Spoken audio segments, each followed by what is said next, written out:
Good morning, everyone. I trust you are all doing well. So before I start off with today's session, can I please just get some confirmation that you are able to see my screen? I see a thumbs up. Thank you very much. With that being said, I would like to welcome you all to today's GOC43 technical session or webinar, where we will be discussing the Modbus TCP with remote I/O. So basically, we are going to be connecting remote I/O to the GOC43 today. So the GOC, although it comes with a limited amount of built-in I/O, it is not limited to this I/O. That is because you are able to add remote I/O via the Ethernet or serial communication interfaces. The supported communication protocols that you have for remote I/O are your CC-Link I/Field Basic, Modbus TCP, and Modbus Serial or RTU.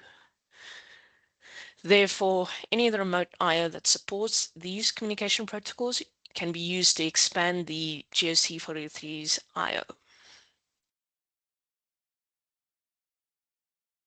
So the objective for today's presentation or webinar is to demonstrate the use of remote I/O units via Modbus TCP in order to expand the GOC's I/O. The hardware to be used, or that I'm going to be using for this demonstration, would be the GOC43, and then as our remote I/O, I will be using the FX5U, which technically is a PLC. However, we do sometimes implement this PLC as remote I/O, as you can set it up without using any programming, just purely configuration. So this is what our hardware setup will be looking like today. So in this demonstration, I will be setting up the GOC to read the digital inputs of my remote station, to write digital outputs of my remote station, read the analog inputs of my remote station, and last but not least, write the analog outputs of my remote station.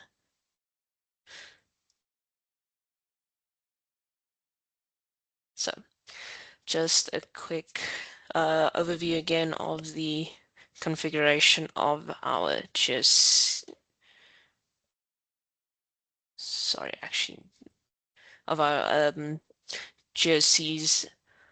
specs when it comes to the Modbus TCP communication protocol. First off, as we are configuring the GOC to connect with remote I/O via Modbus TCP, we will need to set it up as a Modbus TCP master, where the remote station will be the slave. So specifications that need to be kept in mind when using this communication protocol are: 1, the max number of connections allowed via Ethernet, which are 8 maximum connections. Secondly, the memory area available. So the memory area available for the Modbus TCP communication protocol are 108 input words, 1008, apologies, and 1008 output words. This memory area is shared between both Modbus TCP and Modbus Serial.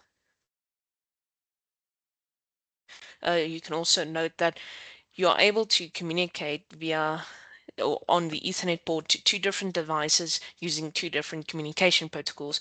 So keep in mind that your maximum 8 stations does not only apply to the Modbus TCP communication protocol, but can also apply or applies to all Ethernet connections in general. Next up, when it comes to the I/O mapping and the memory allocation for the Modbus TCP communication protocol, the data exchanged is stored in addresses within your communication protocol interface memory area, and the data transferred is actually automatically assigned a specific address. So the memory area, the addressing that can be assigned to the data transfers are input word 32 all the way to input word 2047, and that's obviously for your inputs. And when you go to your outputs, you have output word 32 to output word 2047 for your outputs. Now, the table you see here kind of explains how the addressing is assigned, whether it's an input word or output word or input bit or output bit. But this is actually automatically done, so you don't need to stress about it too much. I will be showing you where to see this information on codices. So with the quick recap on the specifications for Modbus TCP as it pertains to the GOC, we can now move over to configuring the GOC as a Modbus TCP master.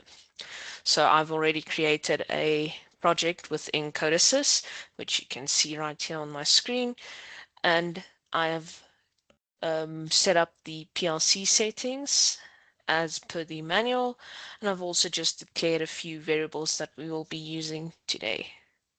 So first up, you need to, or the first step for configuring the GOC as a Modbus TCP master is to actually add that connection under your Ethernet in your device tree. So right clicking on Ethernet in the device tree and selecting add device, then brings up this pop-up window. After which, under field buses, you can expand and then once again expand Modbus TCP master and select this device. So this configures your GOC as the Modbus TCP master, and clicking on the Modbus TCP master in your device tree opens this configuration window where you'll be able to set some settings, although these are largely there's not important settings, as your Ethernet okay, as your IP address is set on your GOC itself. But that is one thing to note. You do need to know what your Ethernet IP address is for this. So having now added the master Modbus TCP master connection, to add your Modbus TCP master configuration, you go to your device tree, right click on Ethernet, say add object, then expand until you get to the Modbus TCP master device. Then you select add device, and that is now added to your device tree, as you can see right here. When you open this, you are able to see your response timeout settings as well as your socket timeout setting, although your slave settings for this will always take priority over this master's settings. So once you've added your master configuration, you can add your slave configuration underneath it. So basically you are registering a slave to this master. So to do that, you right click on the master configuration you just added, and once again select add device. Here you just select the Modbus TCP slave and once again say add device, and that will then be added to your device tree underneath the Modbus TCP master. That is important that it is underneath, so you can see I can now expand my Modbus TCP master configuration right here.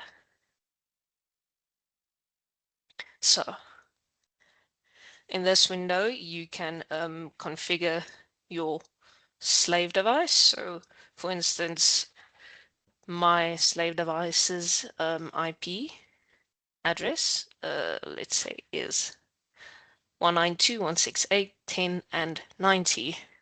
And that is actually all I need to edit for the slave device. So let's quickly just save my settings. So that is the configuration that is needed for the GOC side of things when it comes to the communication connection. So next up would be the remote I/O or the remote stations settings. So as we are using the FX5 for this, I'll be using GOC43.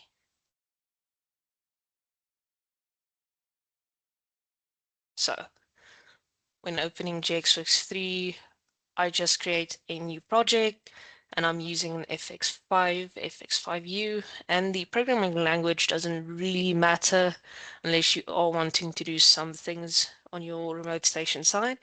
But yeah, for today it will not matter. So I'll just create this project as is. Okay. So when it comes to setting up your FX5U as a Modbus TCP slave, you do that within your navigation window. You expand FX5U CPU, then module parameter, and then click on Ethernet port to open the settings window. So if I just, so here you can see the Ethernet port settings, and you can see I am able to set my IP address of the remote station, or the FX5 in this case, which that is what I said the IP will be, and just set the subnet mask as well. Now, next thing is to actually add the connection to the for the master or slave connection, and you do that by clicking on external device configuration, and then this window will open. So in this module list, you expand Ethernet device, the general, and drag and drop Modbus TCP connection module. So the Modbus TCP connection module is specifically used when you are setting up your FX5U as a Modbus TCP slave, which in this case is exactly what we want. So you'll see I can't really set up anything other than the port number, but we'll leave it at 502. 502, as this is the Modbus default, or the Modbus default, yeah, the Modbus default port. So you can see I'm not able to change any other settings. So once you've dragged and dropped that Modbus TCP connection module, you just say close with reflecting the setting. Now, one thing you'll notice is your Modbus TCP settings now shows as used. This is because I've now set up my FX5 as a Modbus TCP slave, and the detailed settings is now accessible. So what you see currently on the screen is the Modbus registers for each of the devices available within the FX5. So your inputs, for instance, are Modbus register 0 to 1024 of the coil device type, and your inputs are 0 to 1024 of your input type.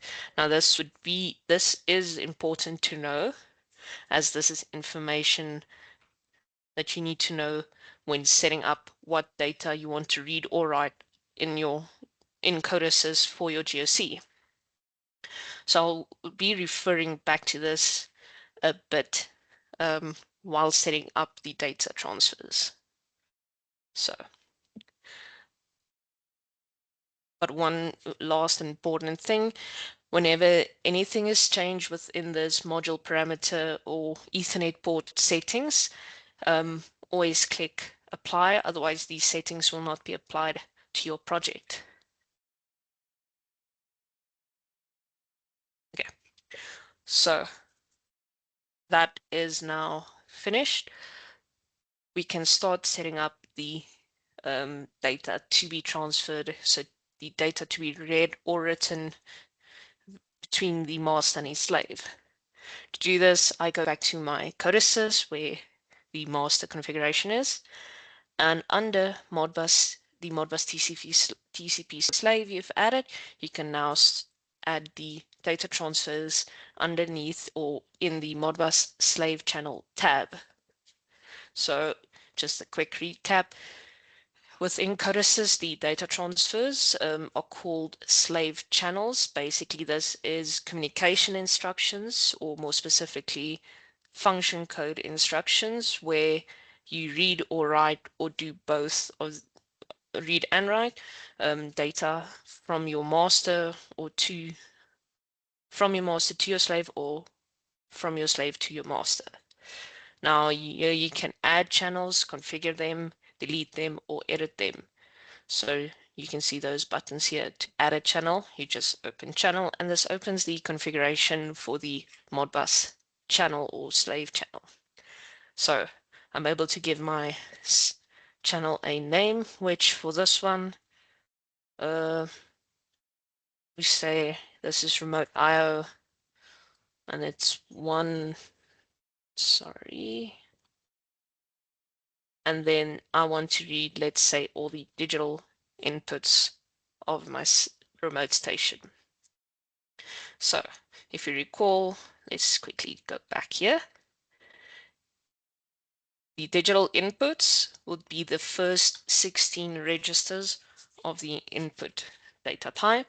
So when selecting what function code to execute for this channel, I need to keep that in mind. So I want to read the discrete inputs. So that would be function code 2. And I'll keep this on cyclic communication. You are able to change it to a trigger, but yeah, for this application, we will just leave it on cyclic, and 100 milliseconds will be sufficient for now. So next, you need to configure your offset. So as this, as the inputs start at Modbus register 0, I don't have any offputs for the digital, for when I'm reading the digital inputs. However, I want to read all my digital inputs, so I'll be reading 16 different bits or Modbus registers in this case. And when it comes to error handling, I'll just say keep last value. So if I click OK now, this, for one, adds the channel to my channel list, and you can see everything, all these settings that I have set within the slave channel configuration. And if you go to your Modbus TCP slave IO mapping, you can also see the addressing assigned to the data being transferred here. So as you can see, it's split into two addresses, input byte 32 as well as input byte 33. Obviously, we are reading digitals, so bit 0 would be digital input 0, digital input 1, 2, 3, 4, 5, 6, 7, and so on and so forth. So next, let's say I want to now write digital outputs. So setting up a channel for this would look something like this. So quickly just go back to codices.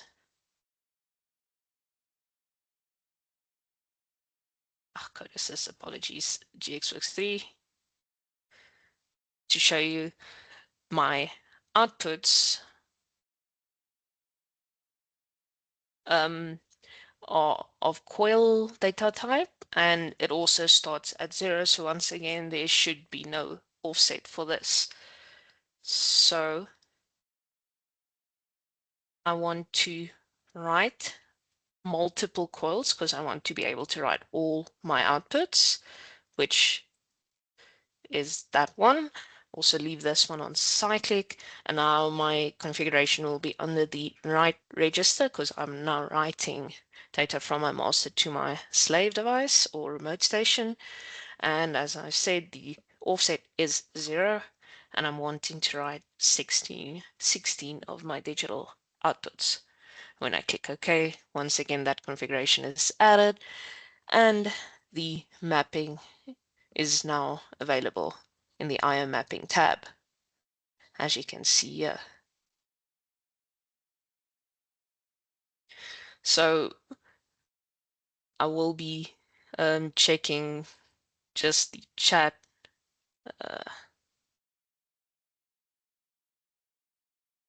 every now and then, because yeah, I'm not able to see the chat as well without a second screen.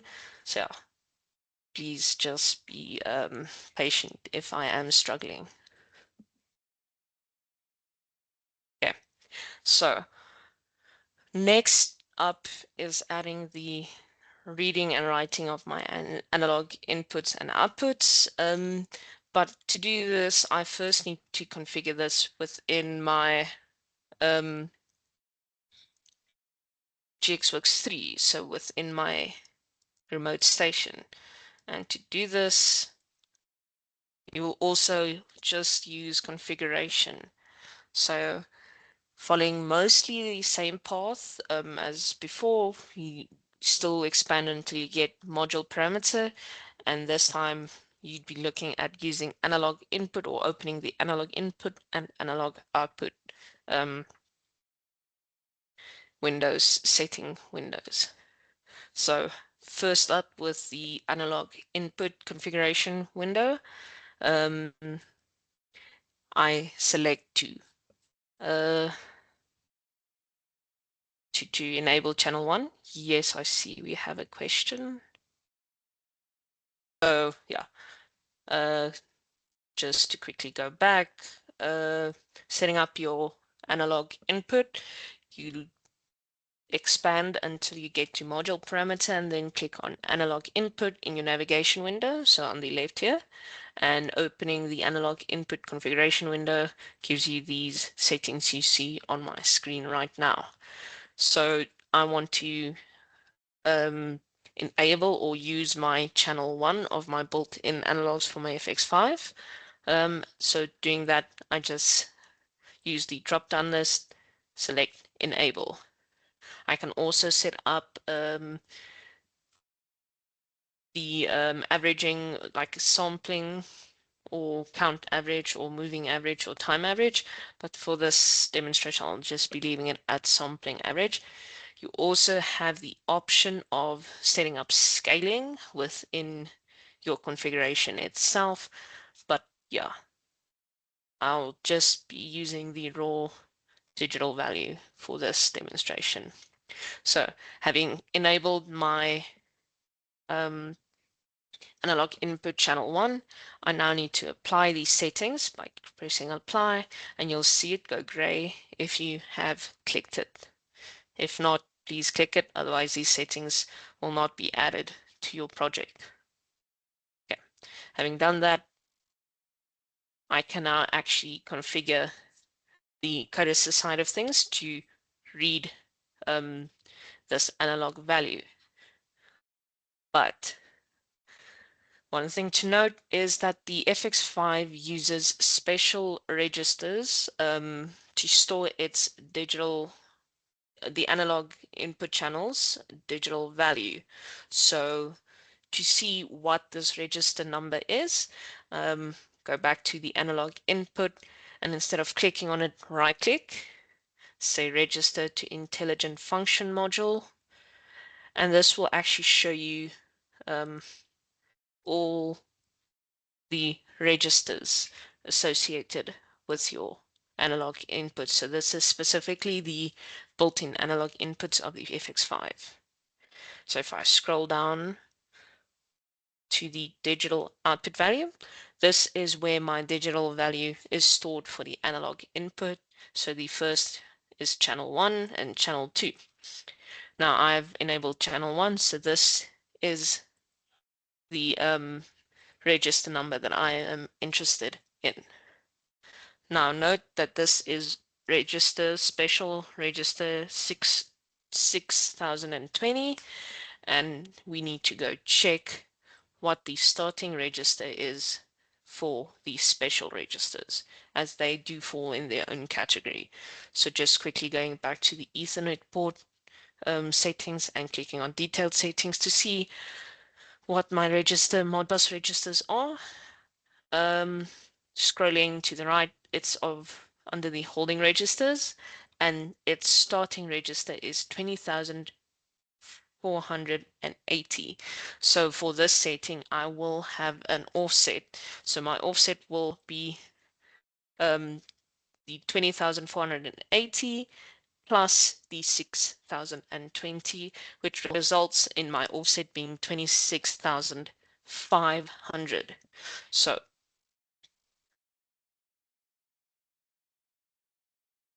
let me quickly go to this and let's set up the read for the analog inputs of my FX5.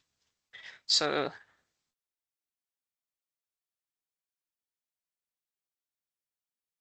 this would be my analog input of my remote station, and we would like to read holding registers, which means this function code 3 is fine.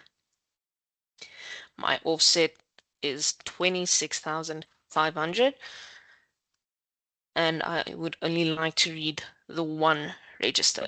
So now that is set up and the mapping or the addressing is added to the IO mapping tab, so you can see the addresses.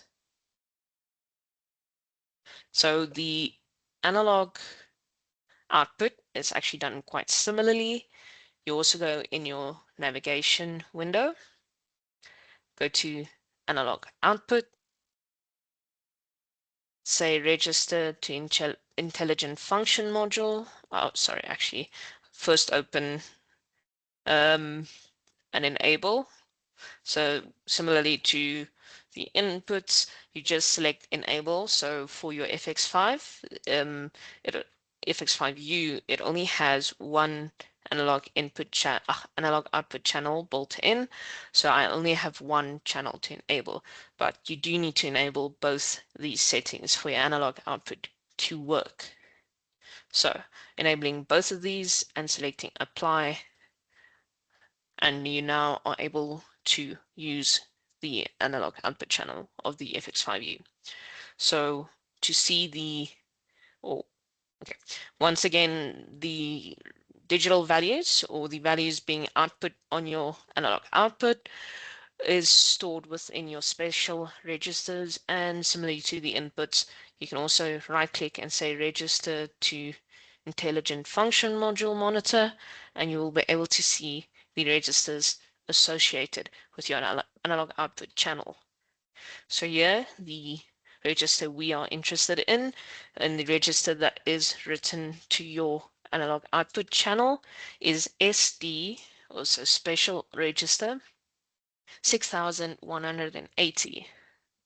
Now, when it comes to the starting register, it also falls under the holding registers, as does the inputs. So the starting register will also be 20,480, so the same as the inputs one. But the offset, therefore, will be the 20,480 plus the register number, which is 6,180, and that results in our offset being 2,600, apologies, 26,660. So now, having this information, we are able to set up the data transfer within Codesys. So add channel,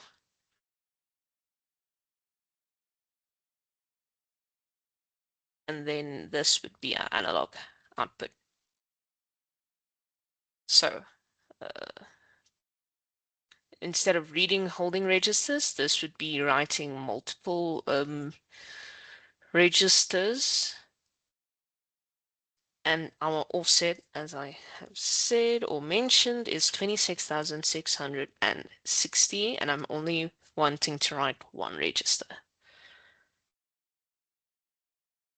Okay, So that is actually all the configuration needed for the data transfer between my master and slave.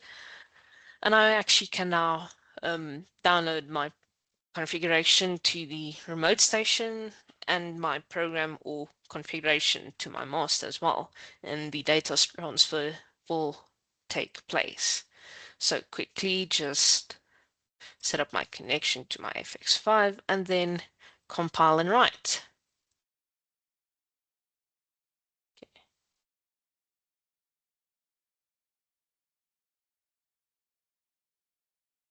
Okay. So I can now write my FX5 program or configuration.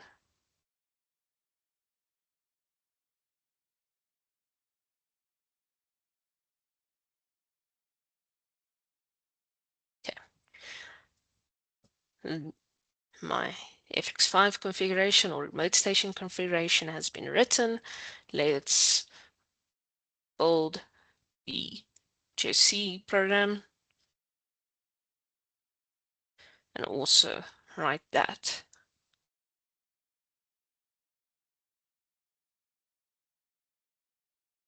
So I'm just quickly resetting the FX5 after I've downloaded the program or the configuration.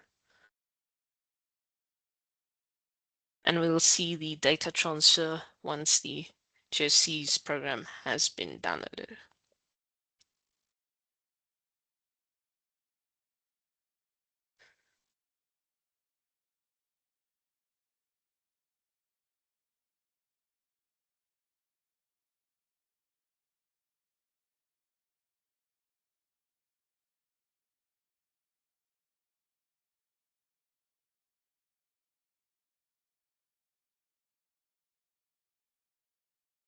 Okay, so the download to my GOC has finished. And if I now start running the program, I can start looking at whether there has been any data transfers.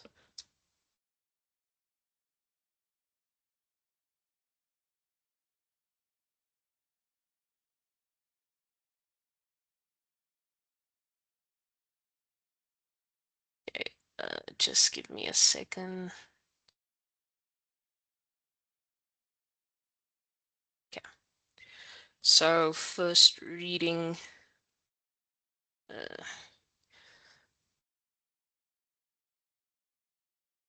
think there is a small problem. Let me just quickly check something.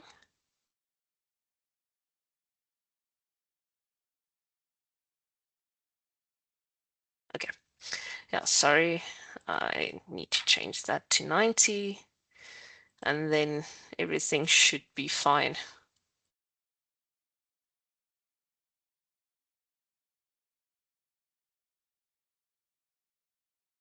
Okay, sorry, there was a small mismatch in the IP address of my slave station, which now should be fixed.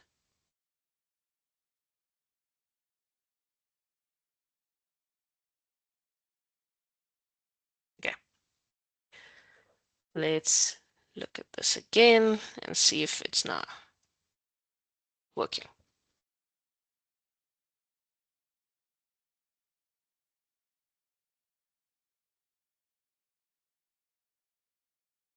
Okay, so I currently have switches installed on my FX5 inputs. So when I click or turn on my switches, you can now see it reflect in my FX on my code assist. So as I switch on and off, you can see the values changing. So if I can quickly see to do this, let's monitor our FX5.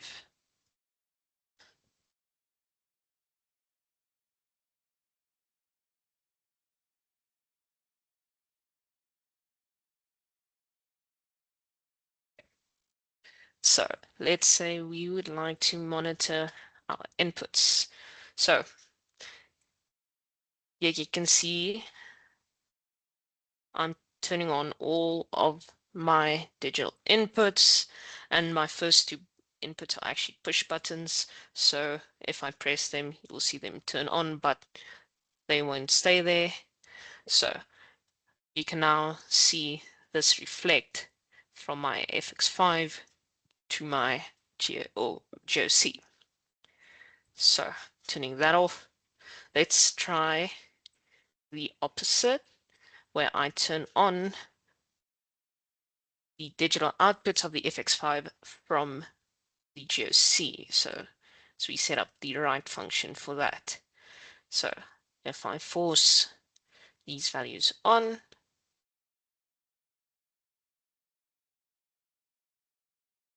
so I do that, and in my watch window, right click and say write values. So now I've forced my digital outputs, or these bits on, which in turn should turn on my digital outputs of my FX5. So okay, here let's view my outputs,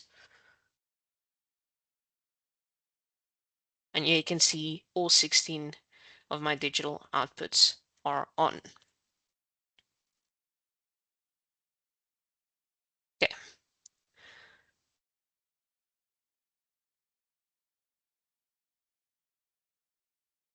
So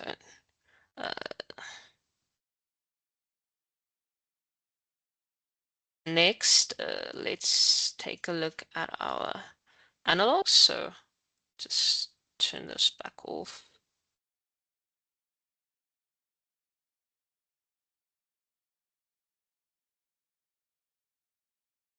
Okay, so the analog values are stored in this. So you'll see the value appear there.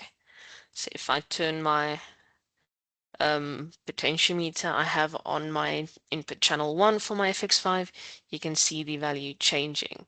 So my digital value for the FX5U input analog input channel that is built in is 0 to 4000. So as I turn it, you should see the value change. And for reference, let's also look at the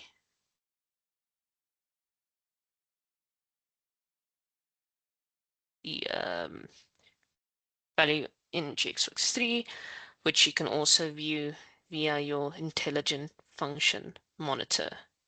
So I think I just passed the value. Yeah, so this is our value. That is our analog input channel 1. And you can also see the value changing there. So last but not least, the analog output channel. For that we have set up a write, so writing from our GOC to the FX5, so this will be writing to the analog output of the FX5. It's also a value of 0 to 4000, which I'm able to write. So for instance, if I write 2500, this now is output on my analog output, where I have a digital display on for voltage. So going to my GOC43 and monitoring the value, you can see the 2500 pop up in my digital value, as that is where I am writing to. Okay, and that is actually all for today's session. So that's all for the demonstration for today. First up, I would like to apologize for some of the technical issues that was experienced today. Yeah, but once again, this recording will be available on YouTube, and I will quickly share the presentation with you as well. But before I do that, are there any questions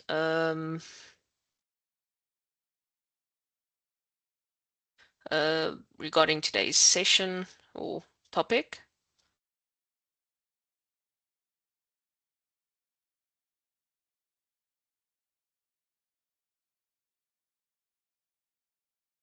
In chat, I've just shared the WeTransfer link for the presentation for today. So feel free to download it.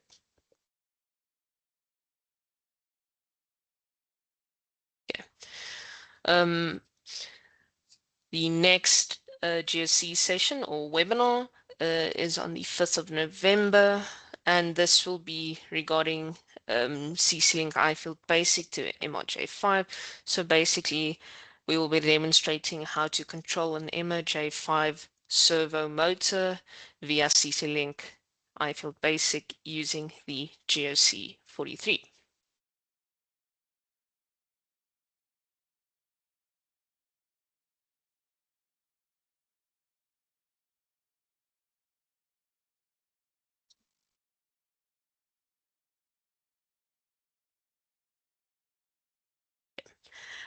If there are no questions, I'd like to thank you all for joining me for today's session, and enjoy your day.